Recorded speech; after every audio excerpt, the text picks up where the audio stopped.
Welcome. Are you drinking your water the right way? We take water for granted, that the majority of our body is made up of water. Our heart, our lungs, our brain, our organs, tissues, glands, everything in your system needs water. So the question is, are you drinking water the wrong way? And that's what we're going to discuss today. And since our body is made up of approximately 70% water, this is what carries the essential functions in the body. Water helps carry the nutrients to different parts in the body. And remember, by sleeping all night, there's many different metabolic changes that take place in your body. And first, one of the best things you can do when you first get up in the morning is drink a room temperature glass of water. Or maybe a little bit warm if you like. You can add a little lemon, add a little herb, cinnamon, whatever you like. But this will help stimulate the gastric changes in your stomach, as well as stimulate peristalsis. And that will help stimulate waste in your intestines so it can get out of your system so your body can stay healthy. And many of the times when you think you're hungry, drink a glass of water because you're usually not. And by drinking water, it will give you that satiety feeling where you won't overeat, particularly if you're trying to lose weight. And it's always best to drink about a half hour to 45 minutes before and after a meal.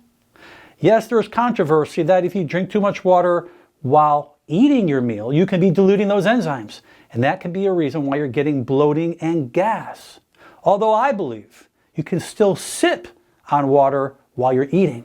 And those who experience headaches, I recommend highly to drink more water because that could be a symptom of dehydration. And clinical studies shows that those people who have migraines, by drinking more water, those migraines can diminish significantly. And if you have joint pain, which the majority of our world will have eventually as we get older, remember that water helps lubricate the joints. So drinking more water throughout the day can do wonders for arthritis as well as degenerative problems. And you might not have known that drinking a glass of water before taking a bath will help lower your blood pressure. It's always best to drink your water sitting down. Our bodies are designed in a way that you get maximum health benefits when you sit down and keep your back erect. When you drink your water from a bottle or a glass sitting down, the nutrients reach the brain and will boost its activity. And it's always better to sip water than to guzzle it. Remember that the saliva is alkaline. And if we drink it slowly, we then get the alkalinity to go into the esophagus, into the stomach to help neutralize that acidic environment. But if you're chugging your water right down the throat, you're missing out on carrying that saliva to the stomach. So how much water should you be drinking? You should be drinking at least a half to 3/4 the amount of ounces of your weight. And if you're having that stomach ache or bloating, always warm to hot water is better than cold. That will help soothe the gastrointestinal tract. You can actually add chamomile tea. That will do wonders for the smooth muscles of your gut. And if you're experiencing that bloating, that excessive water retention, most likely you've been eating too much sodium. Even though you're not putting salt on your food, it's hidden sodium that you're eating. And many of us will not drink more water because we think it will get worse. No, this is the time you want to hydrate. Continue to drink more water as this will help the kidneys flush out that extra sodium so that bloating can go away.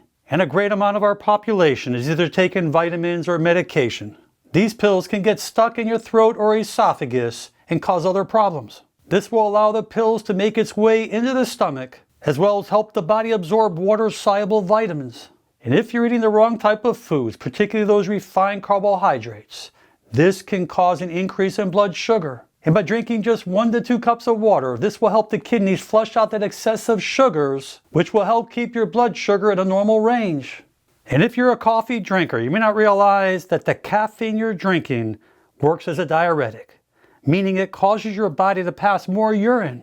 And this will definitely lead to more dehydration, which can affect the health of your body. So make sure you are hydrating with plenty of water. And if you're feeling fatigued and tired and you don't know why, that can be a sign of dehydration. And if you feel like you're getting sick and coming down with a cold or flu, this is the time that you want to hydrate. And it's important to understand that depending upon where you live or how much time you spend outside in the heat, that will all be proportion to how much water your body requires. But remember one thing, Your brain does not always tell you when you're thirsty, until sometimes it's too late. So make sure you're getting your water throughout the day, and I believe this will make a huge difference in your health. I hope you enjoyed this video. Please share it with your friends and family, and most important, make it a great day. I'm Dr. Alan Mandell.